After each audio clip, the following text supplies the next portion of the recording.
to Massive Beers. My name is Matt. Beer stuff. We're doing it here. We're doing a little bit of mystery beers.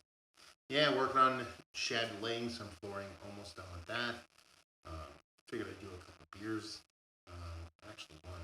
It's been a while. I haven't been doing any much reviews, I should say, but appreciate these mystery reviews for Steven. So he sent off a couple different ones. This is a bottle. A little saran wrap on the top. I don't know if I should take this off or not. Just try and pop it. See what's going on. Yeah, working on the. We're almost done with the actual film. You're not gonna be able to do this right now. Anyway, this.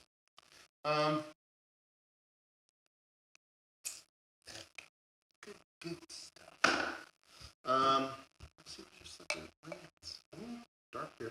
Okay. Looks like barley wine to me. Brown ale, barley wine, something like that. We got a sweet price chopper. Label on there. There it goes. Look at that. Doo-doo water brown, man. Looks all the part of what you would expect the barley wine to look like. Yeah.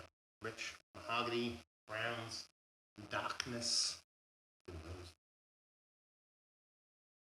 Peppy fruity barley wine, like a fruity one.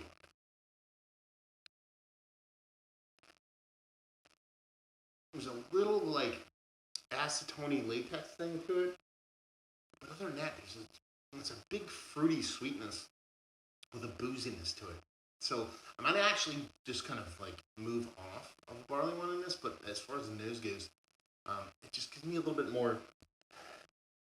Gives me barley wine vibes, but with like a spicy sweetness. It's not like a winter warmer spiciness. There's something about it. It's like a fruity spiciness, almost like a what's that thing? A hot toddy kind of vibes to it. Yeah, fruity, sweet. What's that? Cheers, y'all.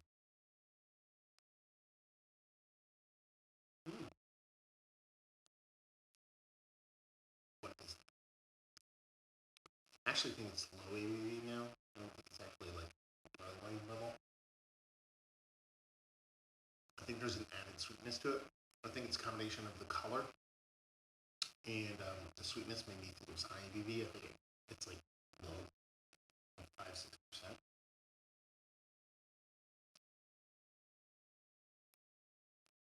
It's almost like an alcohol pop, actually.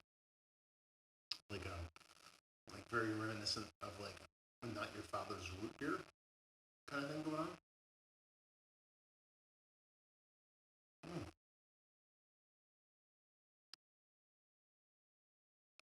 There's something weird to it though too. On top of that, like some kind of it's probably age and oxidation going on. And I'm starting to lean like back into like a holiday vibe with this.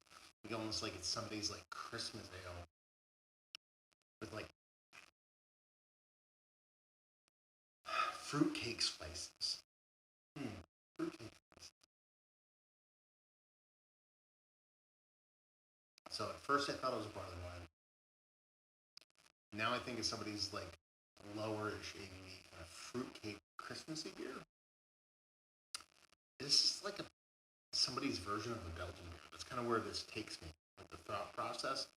It's like an Americanized version of some kind of Belgian Christmas ale. Let's see. Dregs. Oh man, that's been way quieter.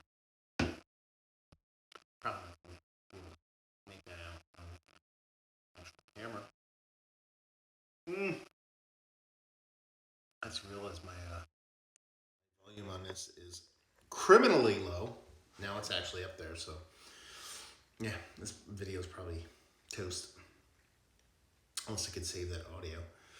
But, so let's start from the beginning in case that audio doesn't come through. Mystery beer, Steven. Cracked it open.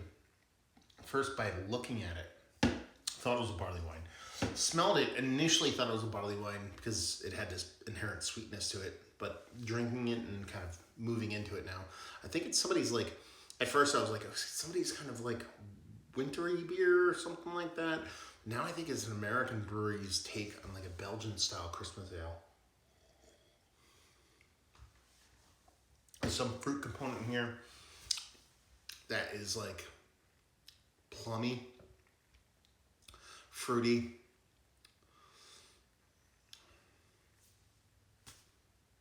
I don't know. I'm going to call this somebody's plum wine Belgian style double at 7.8%. There you go. How far are we off on this sucker? There's no one has ever made a plum wine Belgian double, so I'm kind of like tongue in cheeking that, you know. But it tastes like an American brewery trying to do like some kind of Belgian style thing. That's what it tastes like to me. But it also has some kind of macro vibe to it, so I have no idea what's going on. Oh, okay.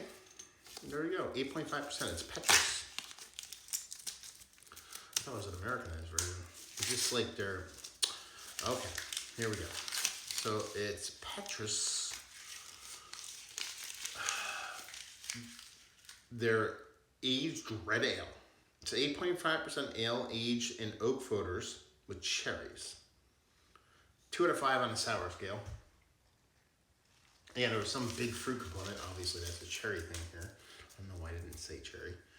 Man, I haven't had this in a long time. This is very much kind of up there with like Lindemann's level as far as like Belgian beers go, but I haven't had a Petrus beer in like so freaking long.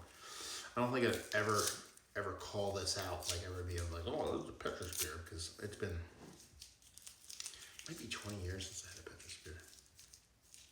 Actually, the last time I think I had one was I found like a 20-year-old case of their single, maybe, or something like that.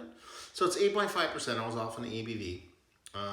It's a Foeder aged beer, 15% Foeder beer, 85% double brown beer. So it's a Belgian double, Belgian brown double with cherries added. I think I kind of kicked around that territory. It felt more Americanized for me because it had this sweetness to it that just doesn't really come from true Belgian beers. And that's kind of, honestly, you know, Petrus' MO.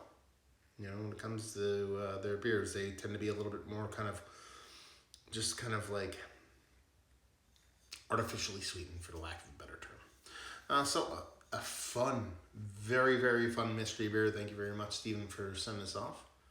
And yeah, would have never guessed that in a million years, but it was a fun mystery beer to do nonetheless. So let's talk about it. Y'all had it. Stephen, have you had it? What did you think about it? Drinking it non-mystery beer style. Have you had it as a mystery beer? That would be pretty crazy if you had, but if you had, down there. Let's talk about Petrus. Let's talk about this beer. Let's talk about its bottle code is 42263. No idea what that means.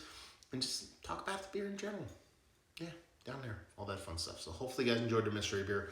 Hopefully you're enjoying some good beer yourself right now. We'll see you next time. Cheers, y'all.